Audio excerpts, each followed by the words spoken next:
of devices. And now, it's Coast View with Ricky Mathews. Brought to you by J. Allen Toyota and AGJ Systems and Networks on SuperTalk 103.1 FM. Welcome to Coast View, the show that celebrates every single morning the people who make coastal Mississippi such an amazing place to live, work, and place, and Mississippi for that matter. You'll understand why I say Mississippi today in just a second. But, it's been a great week. We've had some really special guests. Ross Dellinger, who is a collegiate writer for Sports Illustrated, who's from Biloxi. We talked about the incredible piece he wrote about his aunt who had died from COVID. He wrote for Time Magazine. What an inspiring story that is. If you missed it, you can go to the Facebook page or the YouTube page or your favorite podcast and take a listen. I had Martha Allen from Extra Table, and the work that she's done with Robert St. John's, the entrepreneur, the incredibly talented chef from Hattiesburg. The work that they're doing to feed the hungry in a different way is really, really important.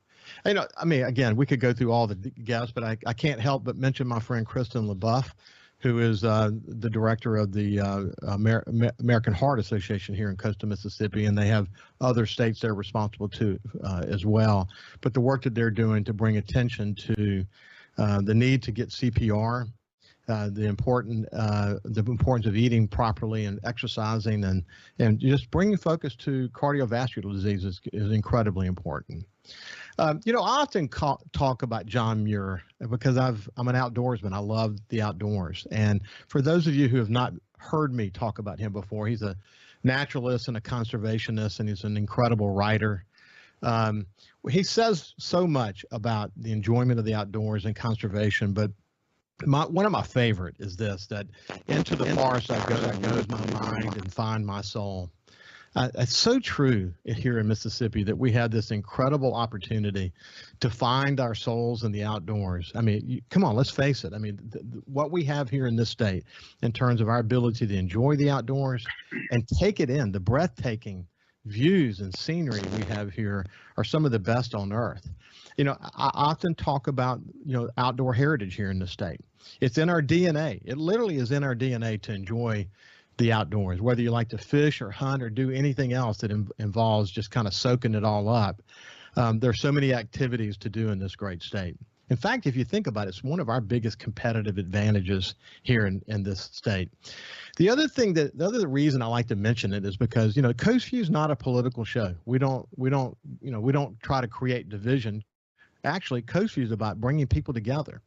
I don't think of any topic that I can talk about that brings people together more than the outdoors. Now, political, you can have a Republican and Democrat fight their rear ends off, but when they get together in a hunting camp or on a fishing boat and start to focus on getting out into the woods or getting out onto the water, all those divisions start to fade away, and they really appreciate and learn what is so special about being in the outdoors together. What a great way to connect. What a great way to understand what a magnet we have in this great state. It attracts us here. It keeps us here. It attracts our visitors here. With all of that said, I'm really pleased to have my new friend, Representative Scott Bounds, join me today. Now, among other things, he's the chairman of the House Public Utilities Committee, but he's also chair of a really important legislative caucus called the Legislative Sportsman's Caucus. He's the co-chair of that. He's from House District 44, which is Neshoba and Leake counties. And he just generally loves the outdoors. Now, we're going to talk about an important National Hunting and Fishing Day that's upcoming here in just a second. But before I do that, let me just welcome Scott to Coast View. How you doing, buddy? Man, doing good, Ricky. Proud to be on. First time on, and just looking forward to our conversation. Well, I tell people this all the time. One of the beauties of this show, for me personally, is the opportunity I have to connect with my guests before the show, during the breaks, of course, during the show, and then after the show. And of course, I've known of you and known you for a while. I don't think we've ever literally met in person, but I've known you for a while because I paid attention to sort of the state of affairs in this state, and your name always comes up in one way or another. You've been relevant to so many important conversations because you're an important leader in this state. But I don't think there's anything you could be an important leader about more so than bringing attention to outdoor enjoyment and what we have here in this great state. We are lucky to live here, aren't we? We are. We are, being able to go, and I'm sure you have a lot of outdoor places, and places are different, but Mississippi really has a lot to offer and a lot for us to talk about too. Ricky, we're going to have 30 minutes, I guess, or so, 20 minutes or so, but we could talk for hours about Mississippi and outdoor opportunities. So let's do this, because a lot of us, I got it from my dad and my grandfathers, the love of the outdoors, and I'm really pleased that I have some friends who didn't get it from their fathers or their grandfathers, but they got it from us, our friends who introduced it to them. But where did you find your love of the outdoors? Well, like a lot of Mississippians and a lot of sportsmen across the country, grew up. Of course, the Show County's rural. We had family land, still have family land, and that's where it started. I mean, going out on Sunday afternoons, shooting .22 rifles, squirrel hunting, booga deer hunting, fishing. Back then, the family land that we had back then, we were cattle and chicken farmers. I grew up sort of in the agricultural side, but we have since devoid our land of all of that, and primarily we focus on wildlife management. We have a lake on our place that we manage extensively for fishing, and so really just started out young, just like so many do, Ricky. They just start out with their fathers and brothers. I have 3 brothers, and so we started out that way, and all are still really engaged in conservation practices and wildlife management. Well, it's so interesting.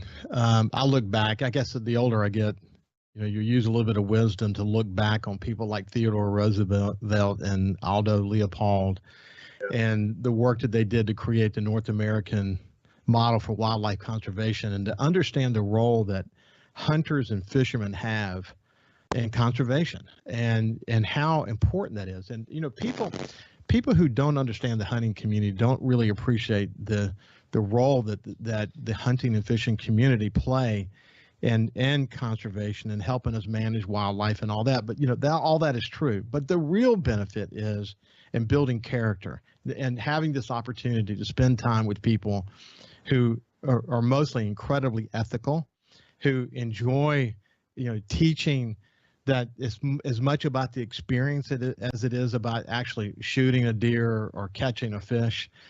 That builds character. It builds a sense of family and friendship and a love of our great states. I can't really overstate that, can I? No, you can't. And I will tell you, all of those attributes and those characteristics of what hunting, fishing, conservation, outdoor activities brings to the person. I mean, all of those attributes are very important. And it's just not just when you're at the deer camp and at the fishing lake, but in our everyday lives, in our businesses, in the way we conduct ourselves as citizens, Ricky. I mean, I think we can take away so many lessons from being a good conservation stewardship partner. We can take away so much from that individually and put into our character database. I really believe that. Well, look, the reality is when the pandemic hits, it's amazing how people found the outdoors. And I gave you a couple of metrics about that. One is down here on the coast, I do a lot of fishing, backwater fishing from my home here on Biloxi Bay. And if I needed my boat, I do annual service on my boat. When I talk to the guys who do the maintenance on the boat, it is amazing how overwhelmed they are because so many people have been enjoying getting out on the water.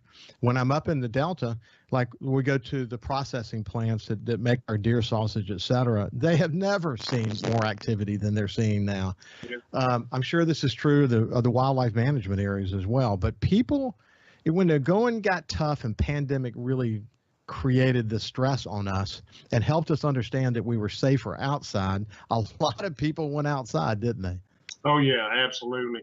And look, it was just, and it reflected. I want to get down to the financial or fiscal side of it. When the pandemic essentially started in March of 2020. You can look. I can go back and look at the license sales, the Department of Wildlife, and what they did in the last 15 months or 16 months, and it's just you would think that it would have been a tank, but it's actually been, they've had increases in hunting and fishing licenses, different categories, and I'm a big football fan too.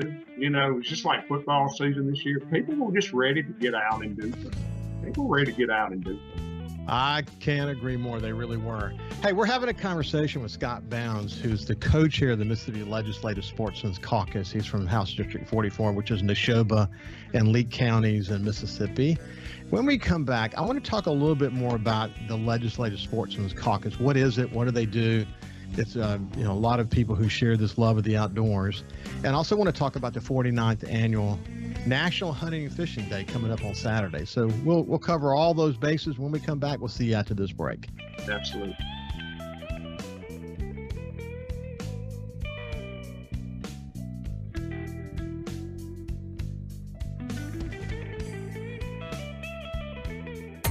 Coast View on SuperTalk 103.1 is brought to you by J. Allen Toyota on I-10 exit 38 Gulfport. See all the incredible inventory at allentoyota.com. And remember, when you think Toyota, think J. Allen Toyota. Hey, South Mississippi, it's Jay Allen at Jay Allen Toyota, and I got something new for you for 2021. It's the Jay Allen Certified Collection. What that means is we selected our very best inventory with under 75,000 miles, and they're 6 years old or newer. That comes with a multi-point inspection, a 10-year, 100,000-mile warranty, and a 3-day buyback guarantee. So come check out the Jay Allen Certified Pre-Owned Collection right here, I-10 exit 38 in Gulfport, or on allentoyota.com. If Alexa's part of your life, you've got one more way to access SuperTalk. SuperTalk Mississippi is now available on Amazon Alexa devices. Once enabled, just say, Alexa, play SuperTalk Mississippi at any time and start listening. It's that easy. Just one more way to stay informed and connected with your state. Learn more at supertalk.fm/Alexa. SuperTalk Mississippi. SuperTalk Mississippi. Now available on Amazon Alexa devices. When COVID started, Gulf Coast Business Furniture and Supply began stocking hard-to-find PPE items. When Amazon and other mega internet companies were out of stock or inflating prices, Gulf Coast Business Furniture and Supply was providing local schools and businesses vital PPE supplies at fair prices. When your office needs PPE supplies, office furniture, or products to keep your business operating, consider Gulf Coast Business Furniture and Supply. We sell that too. Buy local. Thousands of Bulldog fans have subscribed to the Thunder and Lightning podcast. Have you? On each episode, Brian Haydad and Joel Coleman give you an inside look at your Mississippi State Bulldogs. The Thunder and Lightning podcast is free and available on demand at supertalk.fm and on your smartphone. Just search for Thunder and Lightning on iTunes, Google Play, or anywhere you listen to podcasts. Thunder and Lightning from SuperTalk, Mississippi, covering the Bulldogs like no one else. SuperTalk, Mississippi.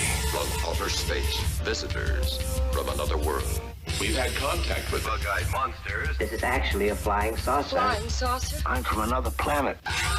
Where late nights are kind of weird. Well, they must have a reason for their visits. The unexplained, the weird, and the downright creepy. Coast to Coast AM with George Norrie. Late nights. SuperTalk, Mississippi. Feeling down? Here's your prescription for a daily dose of good news and positive vibes. Good Things with Rebecca Turner. Every afternoon, Rebecca highlights all the good things happening right here in the state you call home. Daily exposure to Good Things with Rebecca Turner may cause smiling, feelings of positivity, happiness, and even laughter. When you experience these symptoms, tell your friends to listen. Okay. Weekdays starting at 2 p.m. here on SuperTalk Mississippi and now on Amazon Alexa devices. Talking to the people that help make the coast such a unique place to live.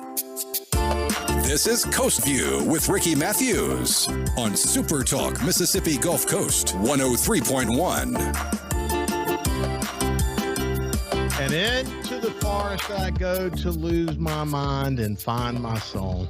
Gosh, that's so true. Representative Scott Bounds, who's the co-chair of the Mississippi Legislative Sportsman's Caucus.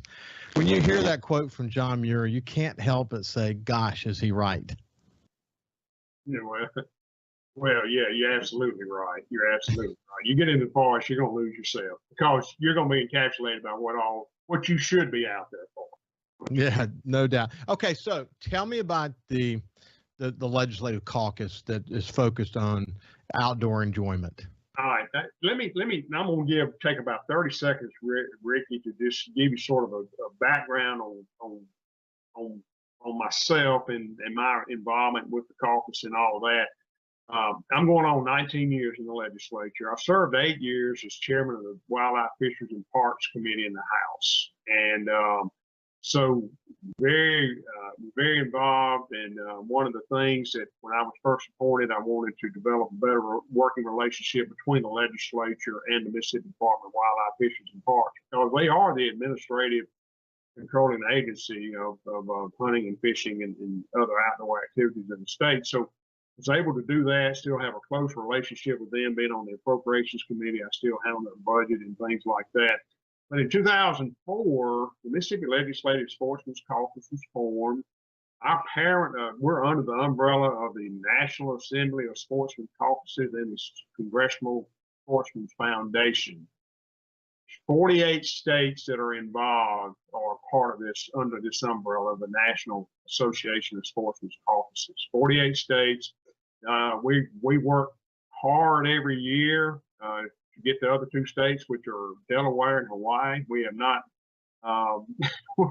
encouraged them to join up with us yet, but Mississippi is very active in the national council. I'm actually on the National Executive Council. There's 13 of us from across the state, from across the country that are on the NASC Executive Council. So we have good meetings, good dialogue. We got our annual summit coming up in Little Rock in December.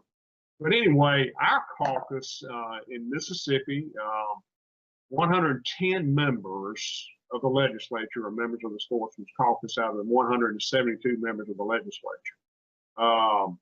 We are the largest bipartisan caucus in the legislature. We were very instrumental in the 2014 passage of the right to hunt and fish, the constitutional right to hunt and fish, within the laws that's set up by the legislature. So we stay on top of national issues and a lot of issues other states are facing that we don't face. It's like some of the NRA people told me one time, I don't know how much more we can do in Mississippi. I mean, we are such a Second Amendment friendly and then outdoor conservation, sportsman, sportswoman friendly people in the state. But at the end of the day, you got to be sure that those policies stay intact and we don't have policies come in, Ricky, that encroach on our ability to enjoy the outdoors. And that's what the caucus provides. We're not going to get out there politically on anything, but if there are policy issues within the legislature that we feel like we can get engaged in, we are a strong voice and be a strong voice in the legislature for these policies. So with that, I mean, obviously I'm co-chair, been co-chair for several years. We have two co-chairs in the House, two in the Senate, and we all work together, stay in communication and everything. Very integral part, though, of shaping conservation and outdoor policy in the state of Mississippi. So one of the things that came up last legislative session was the Conservation Trust Fund, and it passed the House 117-2 and really didn't go anywhere in the Senate. And we've talked about it a lot on this show, and I'm not looking to totally go through that whole thing again, but essentially it would create a fund that would give Mississippi the ability to go and get a lot of potential federal matching funds. One of the areas, in fact, just as an example, over $7 billion available through the Farm Act, which actually there's an effort underway to maybe even double that amount. What has happened is we're one of two states in the Southeast that don't have such a fund. And what's happened is, as a result of that, these other states are taking their local trust funds or their state trust funds, and they're getting matching funds from the federal government. They're doing conservation improvements in their state for outdoor enjoyment. So Mississippi, for every year we wait, we're falling further and further behind. Absolutely.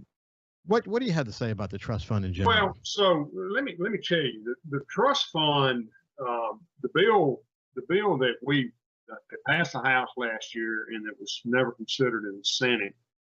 I started work. I was the author of that bill, and I started working on it actually in 2018. It took me really 3 years working with public sector and our private partners to pull this together. Now, let me say this, Ricky, we didn't reinvent the wheel on this. Other states have done this and are doing it successfully. We looked at what a lot of the other states are doing, and we just took some things from that, and we added some things that we thought would be unique for Mississippi to be able to do, and put it into a conservation program. So we sort of had a hybrid bill that was really, really relevant and really unique to just what we thought Mississippi would need in long-term conservation funding. So we had a great bill. A lot of work went into it, a lot of meetings, a lot of hours, and that's what we do. We shape good policy. And again, the stewardship bill, House Bill 1231, it's not any new money. It's just a diversion from a sporting goods sales tax that we're collecting every year. It's a percentage of that, of a diversion from that sporting goods sales tax. So it's not any new money. Department of Revenue estimates, Ricky, that the sporting goods sales tax on the NAISCA code of sporting goods generates about $31 million a year. Okay. What we were talking about was diverting over a period of 3 years up to $20 million from that fund. Okay. For outdoor purposes, there was a board set up, and cities, counties, entities could apply, for these monies, and they would be evaluated, reviewed, and awarded. And obviously, a lot of what we do in the legislature, if an entity had a match component, that would have weighted heavily more, but not necessarily a requirement. Okay. So, no new money.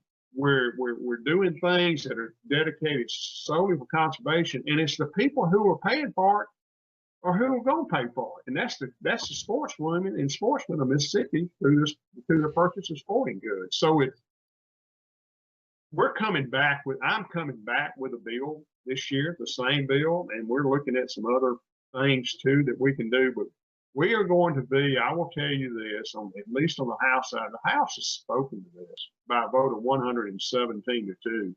We're coming back, and we're coming back aggressively. And I can tell you that our private partners are coming back aggressively also on this. Yeah, as you know, I'm a big supporter. I think it's the right thing for the state. Every month we wait, we're falling further behind because our competitive states, and listen, man, we're competitive with them. That's the reality. They're competing for federal funds. They're competing for people who visit their communities because they've made incredible enhancements. There's a lot to say about it, but this show is not about that. I just wanted to get your thoughts about it. Sure. We can move on, but this Saturday is a really important national day. Tell us why that's important. Well, so September the 25th is National Hunting and Fishing Day in the country. Okay. This past Wednesday, with some of our private sector partners, legislators, members of the National Association, we were able to go to Jackson and have Governor Reeves sign a proclamation designating Wednesday of last week as National Hunting and Fishing Day in Mississippi. So this was put together in 1972. National Hunting and Fishing Day was signed as an official proclamation, and what it does basically is recognize what the sportsmen and sportswomen and conservationists of this country bring to not only those activities, but bring to the economy, Ricky, of this country. I can go into so much on this license funding, the drawdown that we get from the feds on this, and that's money here again that the sportsmen pay. It's not government appropriated tax dollars. These are dollars that sportsmen pay across the country these things that we enjoy in the outdoors. And so, with that being said, I think it's important that we set aside a day in Mississippi because hunting, fishing, outdoor activities is such an integral part of our lives, as we mentioned in the first segment. And so to be able to us come together as leaders in the state and recognize the fact that we're going to recognize the fact that we have sportsmen and sportswomen in the state, conservation, and serious about what we do. I love it because it will continue to drive home the point that one of the most significant part of our DNA in the state of Mississippi is our ability and our heritage around enjoying the outdoors. Representative Scott Bounds, it's been a pleasure to spend some time with you. We'll have you again soon and talk about where do we go from here with the Conservation Trust Fund. It's been a pleasure. Love to be back on anytime, Ricky. Thank you for having me. You bet. When we come back, we'll have Dr. Nicholas Conger with us, infectious disease doctor from Memorial, to talk about the latest on COVID. Feeling down? Here's your prescription for a daily dose of good news and positive vibes. Good Things with Rebecca Turner. Every afternoon, Rebecca highlights all the good things happening right here in the state you call home. Daily exposure to Good Things with Rebecca Turner may cause smiling, feelings of positivity, happiness, and even laughter. When you experience these symptoms, tell your friends to listen. Okay. Weekdays starting at 2 p.m. here on SuperTalk Mississippi and now on Amazon Alexa devices. Hey, South Mississippi, the future has arrived. It's 2021, and at J. Allen Toyota, we're here to serve you. Want to let you know that we have Allen's lifetime warranty on every new Toyota we sell. That also comes with Toyota Care. That's 2 years and 25,000 miles of complimentary maintenance. We have a great rental department. Our service department's ready to take care of your current vehicle. We're rolling out J. Allen certified pre-owned for 2021. You got to come to I-10 exit 38 right here in Gulfport. You're going to love what we have to offer. When you think Toyota, think Allen Toyota. What decisions are being made by state lawmakers, and how will they affect you, your family, and community? If you listen, you'll know. SuperTalk Mississippi, the SuperTalk app, and at supertalk.fl. Hi, I'm Billy Kinder, host of Big Billy Kinder Outdoors. Here, the show Saturdays at 1, right here on SuperTalk Mississippi. Turkeys, whitetail, Grenada Lake crappie, or Gulfport redfish. We enjoy it all, especially when you're in camp with us on SuperTalk Mississippi. When COVID started, Gulf Coast Business Furniture and Supply began stocking very hard-to-find PPE items to make our community a safer place. When Amazon and other mega internet companies were out of stock or inflating prices, Gulf Coast Business Furniture and Supply was providing local schools and businesses vital PPE supplies at fair prices. They were even sending thousands of dollars of PPE supplies free to local schools in need with help from other local business leaders. The next time your office needs PPE supplies, office furniture, or products to keep your business operating, consider a local company that supports your ball teams, cheerleaders, and area homeless. Consider Gulf Coast Business Furniture and Supply, the local guys that keep your prices fair, your service and selection excellent, and your health our business.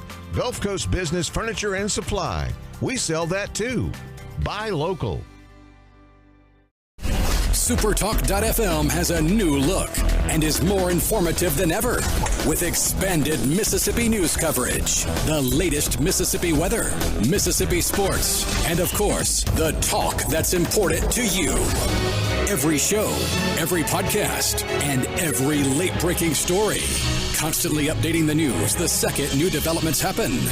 All in one place. The new SuperTalk.fm. SuperTalk Mississippi. From outer space, visitors from another world.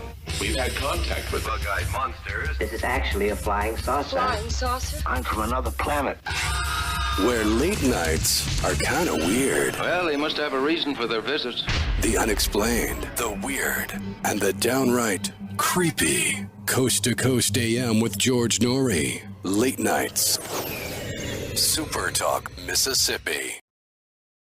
Hey, I'm Steve Azar, and you never know who or what you'll hear when I spend a Mississippi Minute with my friends.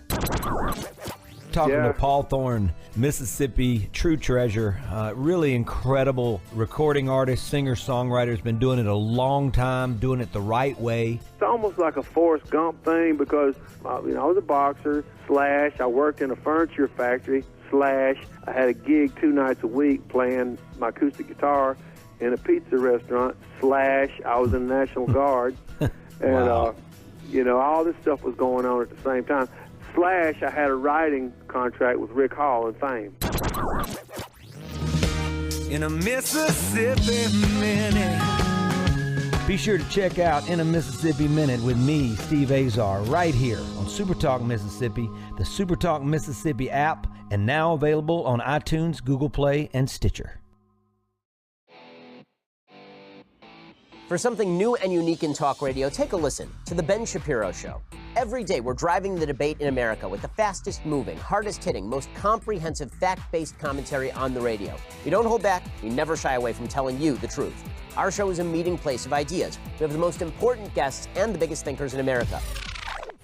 Weeknights at 9 For something new and unique in talk radio, take a listen to The Ben Shapiro Show on Super Talk Mississippi.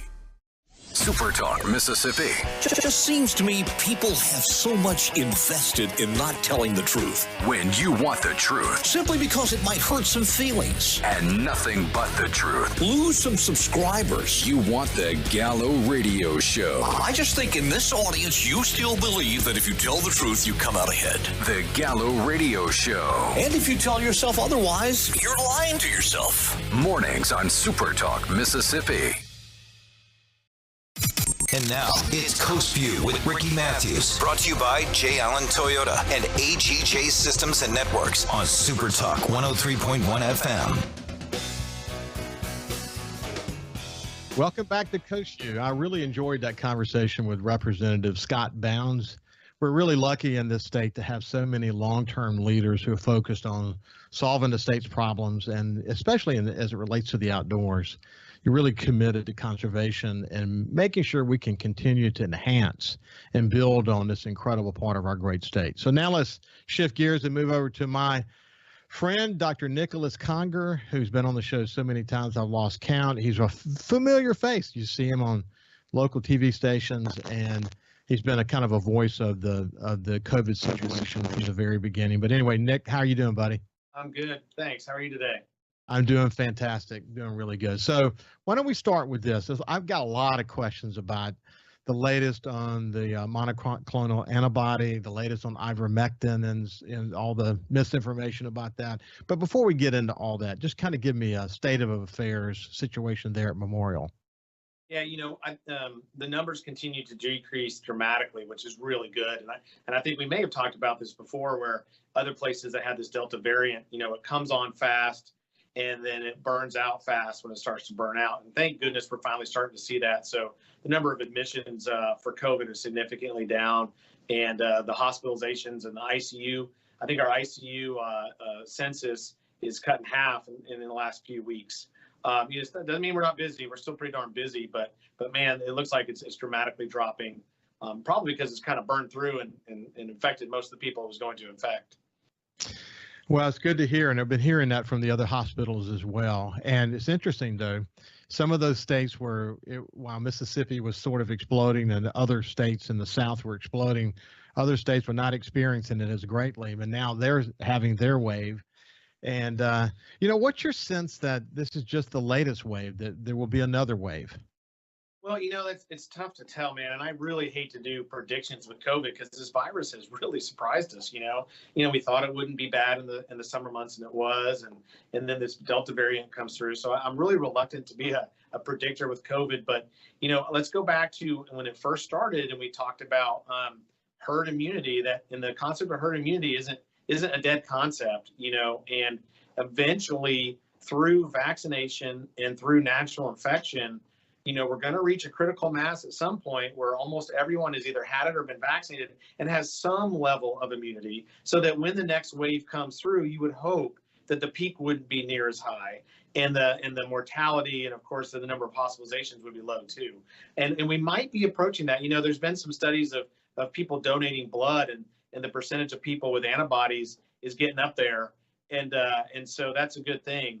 And so now there's always a chance another wave could come that evades that prior immunity, and then we might be starting over again too.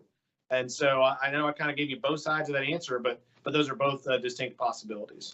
Well, so do you hear, of course, you've helped teach us well that the issue with a coronavirus like COVID-19 is the genetic mutations that occur. And the fact that the more hosts that you have, the more opportunity there is for genetic mutation to occur. Do you hear from what's happening in other countries around the world, anything specific about another mutation beyond Delta that gives you pause for concern, or kind of where are you on that? Well, there was concerns with, I think it was the Mu strain a few weeks ago, but that hasn't taken off in the United States, and that's good. And that one seemed to have some genetics that might be able to evade the immune system, although it wasn't necessarily seen. And so a lot of this stuff is, it's not that it's rumors. It's just like, well, there's this kind of possibility, but we kind of need to see it play out, and we, so like, for example, with Delta, we saw it take off in countries, but they were largely unvaccinated countries. And so is it really going to take off in countries that are vaccinated or partially vaccinated? Well, yeah, it was contagious enough to have enough breakthrough infection to cause a problem. So we kind of need to wait and see as these things emerge, but nothing right now on my radar that scares me. And so far, the numbers are going down. Okay, so now let's talk about the vaccines. You've seen data coming back that Pfizer may not be as effective as some of the others, but the booster shots are helpful. You see J&J is now talking about a second that gives you, I think I read yesterday, 94 to 96% effectiveness. Anyway, I won't try to do a complete review of that, but what's the latest? Well, and that's hard for me to answer too, because, this pandemic is so unusual, and that information is being played out in the media and with social media and cell phones, and like everyone seems to get a message out so fast. So it's difficult for me, even as a physician, to sort through, is the push for or against booster shots, is it coming from politicians? Is it coming from the CDC? Is it coming from the FDA? Like, show me the data and let me go through it. And so like I say, these shots, the breakthrough infections are really mild. And so I do think eventually people are going to get a booster. Let me be clear about that. But the question is the timing and when is it most necessary? And are we trying to prevent all infections, or are we trying to make sure that you just don't get hospitalized and die? And so, and everyone's immune system is different. So, I think it's a slam dunk that people with immune deficiencies definitely need a booster. And I think the FDA very appropriately said people over 65 around 8 months, looking at the data, should get a booster. And I think they very appropriately said, but hold on, maybe everyone in the country doesn't need a booster. But everyone has an agenda too. And you got to think about it. Is the agenda, we don't want to use up boosters in first world countries to prevent vaccine to go into third world countries? Or does the science really back it up? So you have to, when people are pro or anti-booster, again, some people think the politicians are pushing boosters so that the numbers get so low that things look good while they're in charge. And so I just want to get away from all that and look at the science. Like, are boosters necessary based on science? Are people dying because they're not getting boosters? Are people being hospitalized because they're not getting boosters? And then we can go with that. So right now, to me, if you're immune compromised, you get a booster right away. If you're over 65, you get a booster sometime between 6 and 12 months. I'm happy with 8. For the rest of the general public, I think we need to wait and see. And then you have sort of the profit motive, and how does that weigh in, and the role of the big pharma, and which then that brings in the whole discussion about ivermectin. I have 2 friends, incidentally, who are veterinarians. They're veterinarians. Both of them are on ivermectin instead of getting a vaccine. The amount of misinformation, I sent you a couple of stories. One is from a company that's run by John Solomon, who used to be an expert on Fox News. He's no longer an expert on Fox News and has his own news organization. I think he was an investigative journalist at one point, but there's been some iffy journalism reported from him. I don't know whether to trust any reporting coming from his website. Then I sent you one from the Jerusalem Post, I believe, and it has something to say about it. But sort of, where are you on ivermectin today? Well, today I'm on ivermectin the same as I was about a year ago. And I can tell you, a year ago, we used a lot of ivermectin, and some of our outpatient prescribers still prescribe a lot of it. I can tell you this, and my perspective is, I'm not sure if it helps or not, but I can tell you that once patients are sick in the hospital and needing oxygen, I don't think it helps at all. And I can tell you that we were putting people on it for a while there, and there was no difference. They were still getting sick and still dying at the same rate. It wasn't a formal study, but we put a lot of people on ivermectin and didn't see a difference. In the outpatient setting, it's real difficult to know if there's a difference, because remember, 90 out of 100 people aren't going to be hospitalized. 99 out of 100 on average aren't going to die. So you can give ivermectin to 200 or 300 people as an outpatient doctor, and if they're young, healthy people that we're going to do fine anyway, then you're going to conclude, hey, this stuff works. But it might have worked if you had them drink sweet tea every day for a week too, because that's not really a study, right? They might have done well, okay. And so if you're an ivermectin believer, there's some studies out there that show that it might have some benefit. If you're an ivermectin denier, there's some studies out there that will support your point of view. So I have, and I hate to say it, but the answer is I don't know. When I get asked by outpatient doctors, should I prescribe ivermectin to someone early on in COVID? My answer has always been, I don't know. I don't know enough to tell you don't do it for sure. And I don't think it's necessarily all that harmful. But let me be clear, I'm talking about medical ivermectin, because, there's a difference. People picking up the veterinarian grade, it's significantly stronger, and that could lead to significant problems. I'm talking about good old-fashioned ivermectin pills, which is approved for use for worm diseases, basically, seen in Africa. That's basically the main use of ivermectin. That's a long answer, but really early years ago, back when the first COVID wave came through, they were looking at these agents. Ivermectin does have some antiviral properties, suppresses virus growth in the lab. But when you see that, those are at like 100 times, 1,000 times the levels you would get from taking pills. And that's why some pharmacists are like, I don't think you could take enough ivermectin to really make a difference. But like we said, there are some studies that show that maybe the virus goes away a little faster if you're on it. So I continue to be honest. I'm always honest. I don't know if it helps or not. What's interesting, Joe Rogan, he's got probably the #1 podcast in America. He gets COVID. He takes a cocktail of vitamins. He takes the monoclonal antibody. I think he takes a prescribed dosage of ivermectin, and he does really well. But the question is, what made him feel better? And I think what you believe is that the monoclonal antibody, if taken early in the process, has a very significantly positive impact. When we come back, we'll talk about that and what might be a sort of a debate or a controversy now about Mississippi and this emergency use of the monoclonal antibody, maybe taking too much of our fair share, and whether that's a relevant point or not. So we'll see you after this break. You can also listen live to SuperTalk Mississippi Gulf Coast 103.1 on your Amazon Alexa devices. Once you've enabled the skill, just say, Alexa, open SuperTalk Mississippi Gulf Coast. SuperTalk.fm has a new look and is more informative than ever with expanded Mississippi news coverage, the latest Mississippi weather, Mississippi sports, and of course, the talk that's important to you. Every show, every podcast, and every late-breaking story. Constantly updating the news the second new developments happen. All in one place. The new SuperTalk.fm. Hey, South Mississippi, it's Jay Allen at Jay Allen Toyota, and I got something new for you for 2021. It's the Jay Allen Certified Collection. What that means is we selected our very best inventory with under 75,000 miles, and they're 6 years old or newer. That comes with a multi-point inspection, a 10-year, 100,000-mile warranty, and a 3-day buyback guarantee. So come check out the Jay Allen Certified Pre-Owned Collection right here, I-10 exit 38 in Gulfport, or on allentoyota.com. When COVID started, Gulf Coast Business Furniture and Supply began stocking hard-to-find PPE items. When Amazon and other mega internet companies were out of stock or inflating prices, Gulf Coast Business Furniture and Supply was providing local schools and businesses vital PPE supplies at fair prices.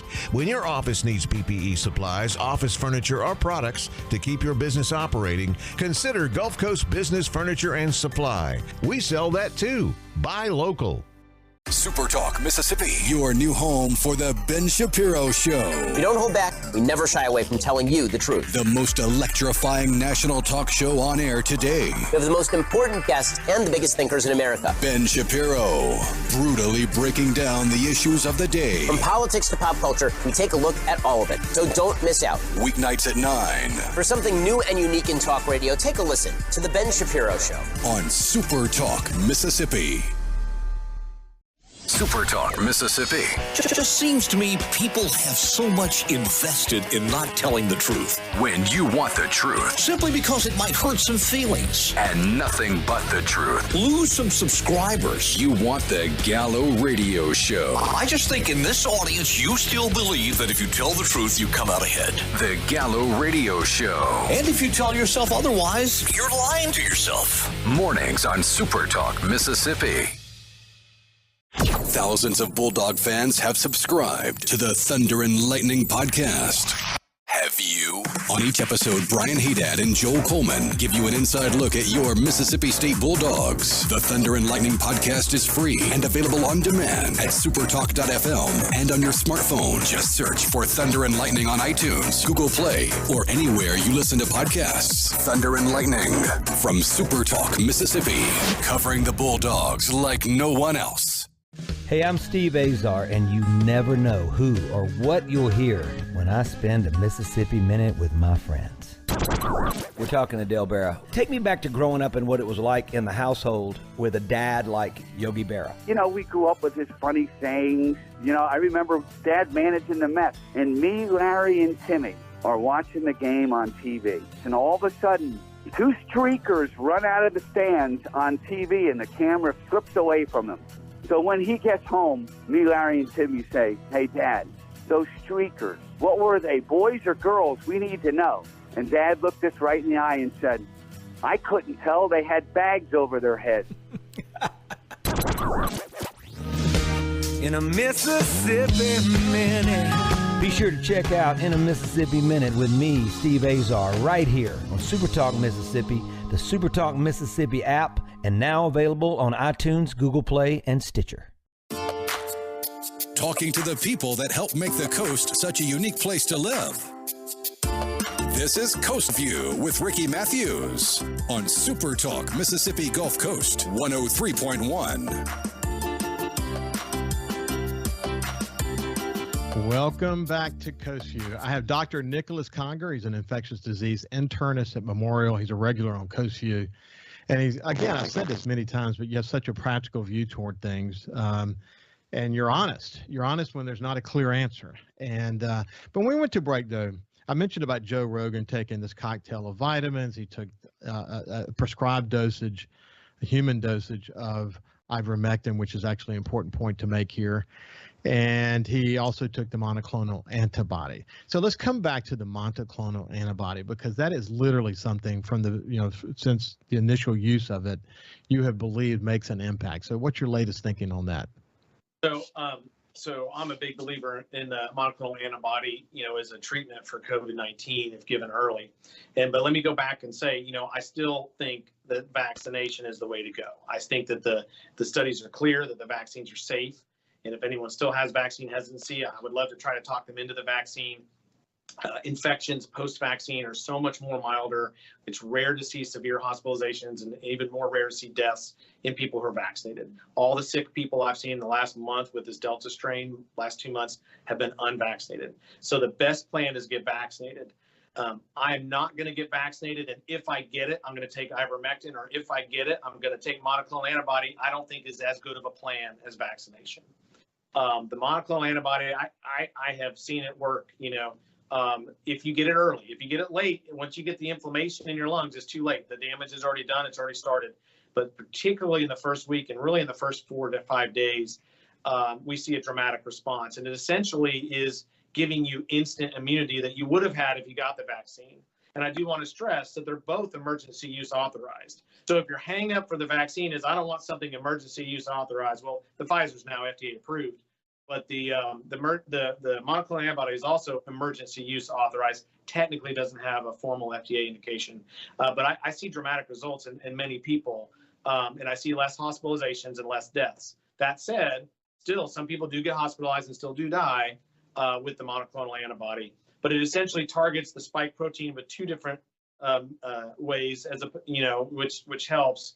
And we see some people with high fever, shaking, chills, feeling awful 6 or 8 hours after we give it to them, and then they feel miraculously better the next day. Now, not everyone has that response, but there's a clear response with that.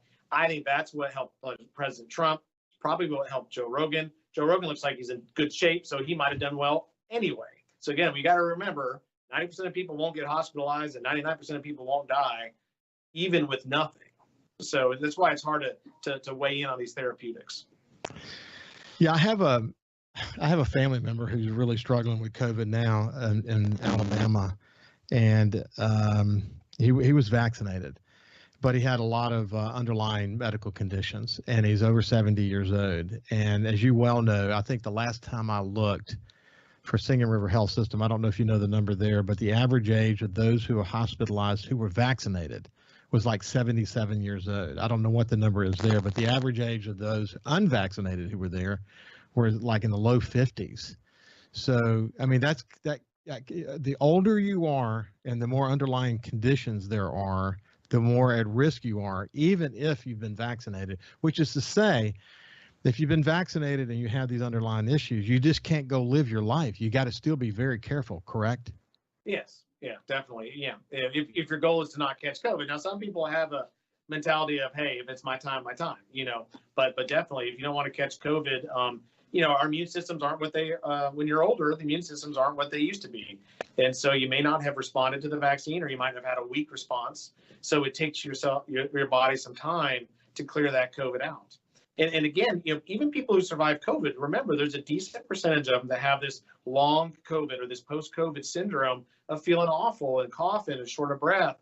And again, you're much less likely to get that if you're vaccinated than if you get vaccinated and you take the monoclonal antibody. That said, though, if you catch COVID, I'm a big believer. Monoclonal antibody, it definitely helps. And because our vaccine rates were low and we had a massive outbreak with this Delta strain, we were going through it. I mean, I don't know if we talked about this. We were doing 200 a day. We went from 5 a week to 200 a day. We were at a massive amount of shifting of resources, pharmacy, nursing, technicians. I mean, and then we have an outside company now helping us do it. And they were promising 150 to 200 a day when they got here. So it's incredible the amount we were doing. Now that's dropping off like a rock too. Thank goodness, because the rates are going down. So how long have you been doing the infusion there at Memorial? Oh gosh, probably for almost a year. Remember, we started with bamlanivimab, and that was a single drug. Regeneron is 2 drugs. And what happened is when Delta strain became dominant, the BAM didn't work as well for the Delta. And so I'm sorry. That's okay. So That's okay. So we've switched to primarily Regeneron, and that's what's been working. So interesting. So what's your thoughts on the Biden administration saying that Mississippi, because of its low vaccination rates, is getting a disproportionate amount of the monoclonal antibody, and that they might reduce that stock? What's your thoughts about that?